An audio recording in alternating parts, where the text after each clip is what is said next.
Hello, my name is Rich Howard, owner of Architectural Builders Supply, and this video is to bring you a closer look at the Simplex number 917. This is a typical gate sort of auxiliary push button lock. That's the box. This is going to be a 26D version that we review. It's also available in satin brass, which would be the 04 finish. The auxiliary push button lock is a very typical and common lock that you see in a variety of applications. I like to install these in residential applications or light duty commercial sorts of applications. And where I think they're best used is, here's an application. You've got a home, you've got a man door on your attached garage. So there's an exterior door in the garage in addition to the overhead. That door is the door you come in and out of when you're doing landscaping. This lock system allows you immediate access via the combination without having to have a key and having the ability to always keep the door locked, or in the closed position. You don't need a key to operate it. You need to know the combination naturally. And it allows you to have control over a door with the convenience of immediate access, with the convenience of the door being closed. Here's an application, Florida. The homeowner wants to keep that door closed but needs to come in and out constantly.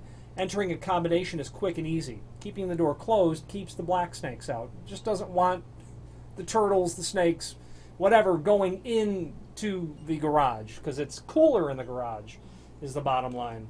So that's a great application for this. I've sold and installed these on to contractors doing commercial applications, service door for a contracting company's building where they operate out of, their warehouse door. They'll have quick, easy combination access to get in and out of that door. Great way to go about doing that. This is basically what the lock looks like when it's installed. Obviously, you won't see any of the back side of this. The default combination on this lock, and I think on practically all mechanical combination locks, I believe, are the numbers 2 and 4 depressed at the same time, then the number 3, then you rotate that and retract the latch. Okay, immediately it's relocked. So it's 2, 4, and 3. You will probably want to change that combination after installation because that's the default factory code and has been for years and years and years. You probably want to change it. We will discuss changing the combination later. This is going to be the 26D finish. I'm just going to remove the faceplate to handle it a little bit easier. That's the faceplate that you see on the locked side of the door. Okay. Your combination buttons. That's the interior side. Okay.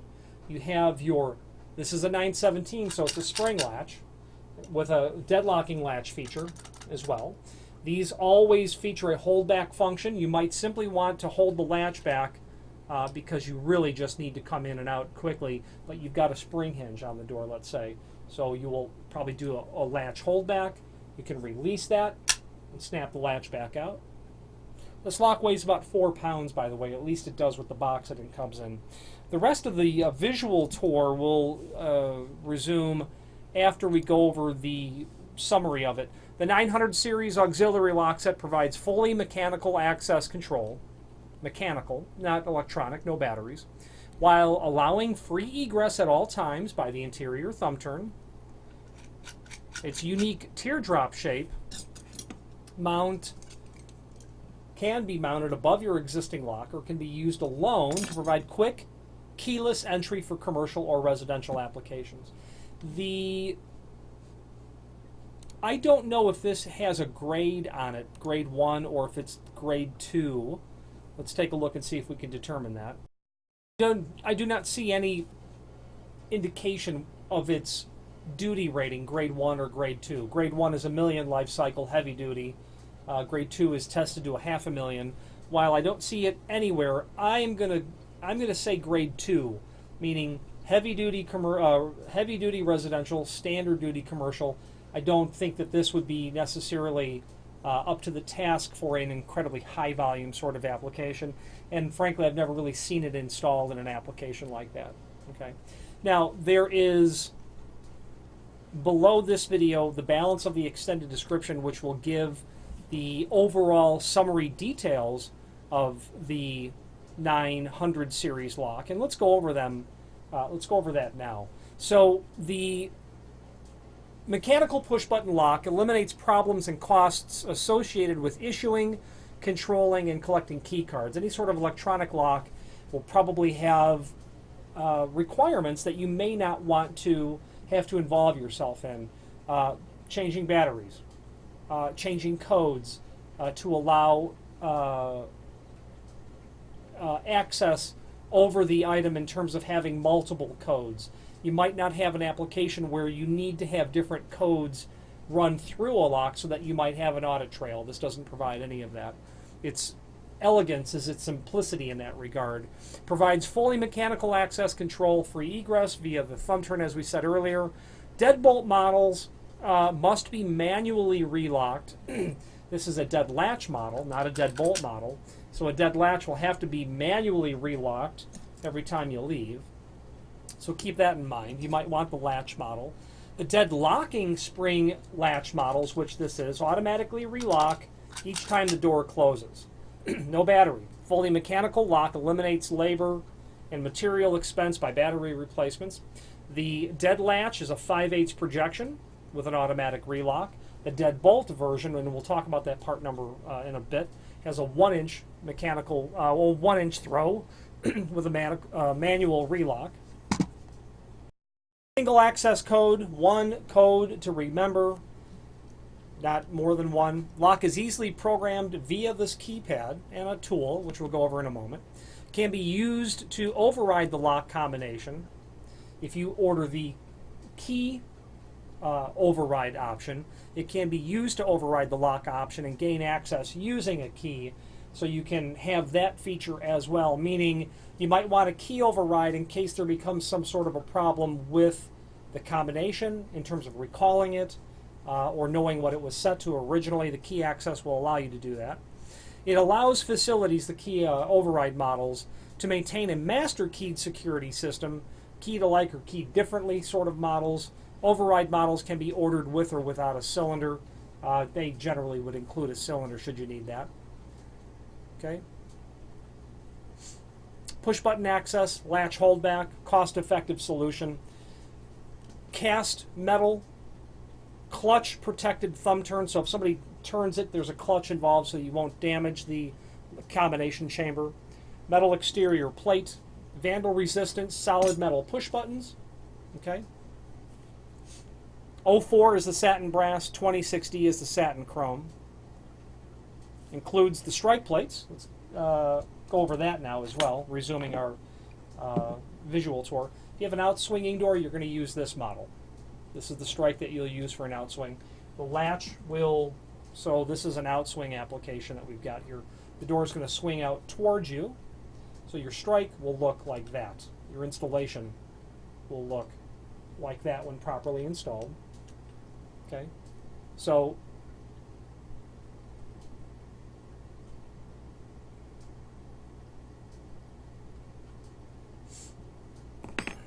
that's your installation. Except, of course, in this sort of installation, you'll have to reverse the latch bolt to get an exterior sort of outswing application. The way that this is done now, just imagine this bolt flipped over naturally. The way that this is set now is for a left-hand in-swing.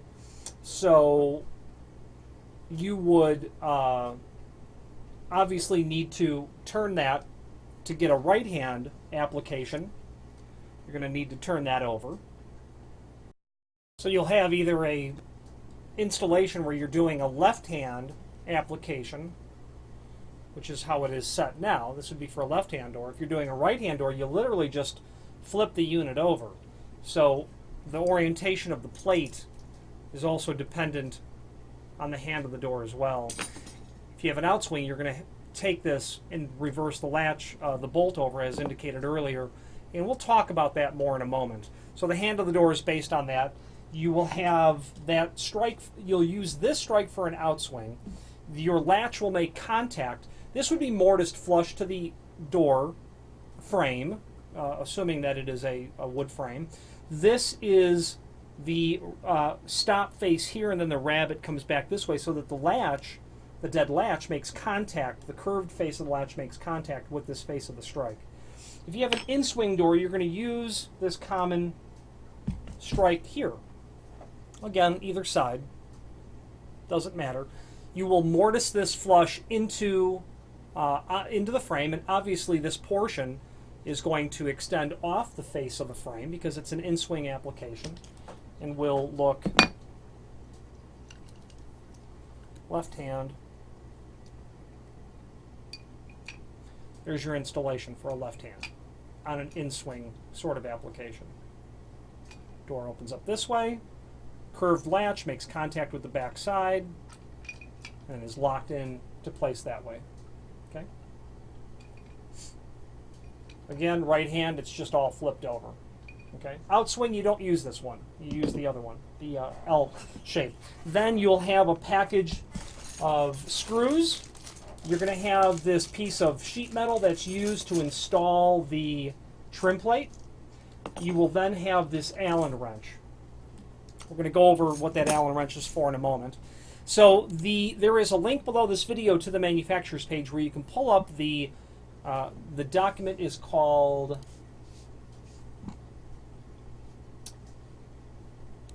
to get it correct, it is called Simplex Mechanical Push-Button Lock Price Book. The price book, in many instances, especially with Kaba Access or Simplex, is the easiest way to determine the variations of the model that can be purchased. So what I'm saying is there's a matrix by which you can build a part number, and in the process of doing so you realize all of the different functions that can be done. So it's a 9 model to begin with, or a 900 series, but the rest of the part number determines the rest of the requirements that you need based on what lock you're working with. If you have an 02 model, or an 04 model, or an 06 model, or a 10 model, those are the 02, the 04, the 6, and the 10, 902, 904, 906, 910 are all deadbolt models. The difference that you have on those is the 02 and the 04, the only difference is the door thickness. You have to know how thick your door is, then you determine. The 06 and the 10, door thickness as well, but with a key override. Okay, the 917, the 919, the 920, the 922, the 27, the 29, the 35, and the 38 are all dead locking models, like this, the dead locking models. And then what you're going to be able to order in those areas are variations of door thickness, with or without a latch holdback. You may never want to have a latch holdback because you may never want to have someone be able to actually unlatch the door, leave it unlatched. You will have with a latch holdback, without a latch holdback. Key override models of both will be your 27 and your 29. The 27 and the 29 models being Department of Defense compliant models. So if there's a requirement for the lock to carry that certification, you would want those models because the DoD has specified the requirements of the lock so as to be compatible. Finally, your 35 and your 38 are key override models where they are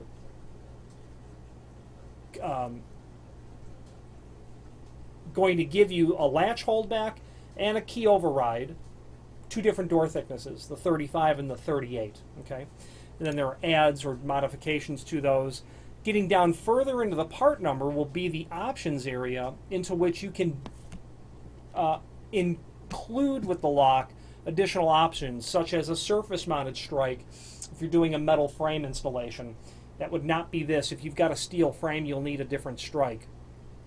The 2 option deletes the key cylinder from the key override models, provides a recessed escutcheon recommended for standard rim cylinder installations, meaning rather than the cam type lock that would be included with this in a key override, you can throw onto this lock a model that will take a standard rim cylinder, which would allow you to have your building specific keying requirements met with an existing keying system. You have to determine at the time of ordering if you have a vertical or a horizontally oriented rim cylinder, that based on the kind of lock cylinder that you're using. The 3 option substitutes a 2.5-inch lever in place of the standard inside thumb turn. If you simply wanted a much larger thumb turn, you can have that as well if you have maybe difficulty with turning or pinching the hand, but cannot be used with option 5, which adds a panic bar release kit spring latch model. So this can be used in conjunction in that regard as well. You can order these master keyed on key override models. The 7 option deletes the key cylinder from a key override model and changes the gear plate to a 100 series gear plate, which and finally the 8 option allows you to change the gear plate to accept a horizontal tailpiece. So all of those requirements allow you to tailor this lock to suit some very specific needs in that commercial space. Finally, your 2 finish options, 26D for satin chrome and 04 for satin brass. They're not true architectural finishes. They are a powder-coated paint over this metal base material. Okay. Now, really, as I had mentioned earlier, the standard combination for this lock from the factory is 2 and 4 together, and then 3. Okay. Now, to change the cylinder, the combination is done by using this Allen wrench, and there is a link below this video to the combination change instructions, which are also included with the manual with the lock. I absolutely recommend you keep this because it will not only show you how to change the lock combination, but to recover a lost combination in the backside where you have to get into the combination chamber of the lock. But the point is if you are on the inside of the door and you simply don't know the lock combination, you can recover or create a lock combination so that the unit you can continue to get useful service out of it. The changing of the lock combination basically is removing this screw, removing it with the Allen wrench, taking the Allen wrench, depressing the button on the inside of it. You will take your turn and turn it to the left and reset your new combination. Rotate it to the right to lock in the combination, then test the new combination. It's that simple. You'll probably want to do that because, again, 2, 4, and 3 is what all these locks come from the factory. Not much sense in having this if everyone knows the code that's ever installed one of these. So going over the lock change again, use the Allen wrench to remove the screw. There's a button inside. Insert the Allen wrench and depress it. Remove the Allen wrench. Turn your thumb turn to the left. To the left now, counterclockwise. That will open the chamber for programming, so to speak. Enter your new combination. The buttons can be used in any combination. The buttons can be used in concert with other buttons, so you can enter 2 at one time, but the buttons can only be used once. You can enter anywhere from 1 to 5, up to 5 buttons, provided you're not using 2 at the same time. And so your new code can be any of those within those guidelines. Once you've got the new code entered, turn it to the right, and that will set the combination chamber. Test it. If you find that you can rotate the latch all the time without entering a combination, repeat the steps, basically, with the exception of entering the combination because that doesn't matter.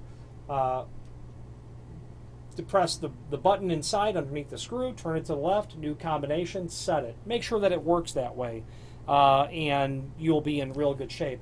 Now, if you do not know the combination and you have access to removing the lock from the door, the very last page will show you the steps to go about doing it. I'm not going to cover a combination change in this video, but if I do create one in the future, I will post it here. The second to last page is how to reverse the lock. It's frankly quite simple and straightforward. You basically need to remove these screws to pull this assembly off. Then this plate you can get access to from these small screws, and you'll be able to physically turn the bolt over and then repeat the steps in reverse order, putting the unit back together. Detailing the reversal procedure for the lock, the rehanding of it, detailed in the installation instructions and below this video as well.